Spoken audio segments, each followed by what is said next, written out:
Train യാത്രക്കാർക്ക് സന്തോഷ വാർത്തയുമായി എത്തിയിരിക്കുകയാണ് ഇന്ത്യൻ റെയിൽവേ. ഹ്രസ്വദൂര യാത്രകൾ സുഗമമാക്കുന്നതിനായി 150 ട്രെയിനുകളാണ് ഇനി വരുന്നത്. ഹ്രസ്വദൂര ട്രെയിൻ യാത്രകൾ സുഗമമാക്കുന്നതിന് 100 പുതുതലമുറ മെമു ട്രെയിനുകളും 50 നമോ ഭാരത് ട്രെയിനുകളും അവതരിപ്പിക്കുമെന്ന് കേന്ദ്ര റെയിൽവേ മന്ത്രി അശ്വിനി വൈഷ്ണവ് അറിയിച്ചു. 100 മെമു ട്രെയിനുകൾ നിർമ്മിക്കാൻ തീരുമാനിച്ചിട്ടുണ്ട്.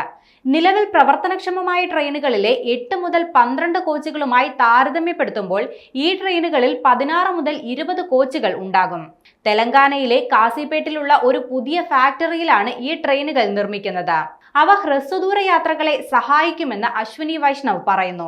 ഹ്രസ്വ ഇടത്തരം റൂട്ടുകൾക്കായി പ്രത്യേകിച്ച് നഗരപ്രദേശങ്ങളിലും അർദ്ധനഗര പ്രദേശങ്ങളിലും രൂപകൽപ്പന ചെയ്തിട്ടുള്ള ഇലക്ട്രിക് ട്രെയിനുകളായ മെമു ട്രെയിനുകൾ കൂടുതൽ യാത്രക്കാരെ വഹിക്കാൻ ശേഷിയുള്ളവയാണ്. ഉത്സവ സീസണുകളിലെ വർദ്ധിച്ചു വരുന്ന ആവശ്യം നിറവേറ്റാൻ ഇത് സഹായിക്കുകയും ചെയ്യും.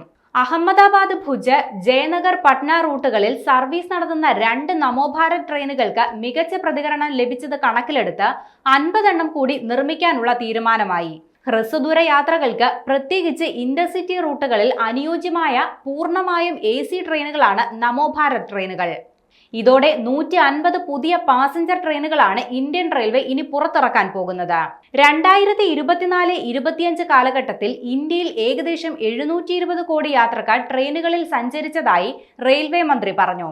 കൂടുതൽ ജനറൽ കോച്ചുകൾ അവതരിപ്പിക്കാനുള്ള ശ്രമം 2.5 വർഷത്തിലേറെയായി തുടരുകയാണെന്നും അദ്ദേഹം വ്യക്തമാക്കി.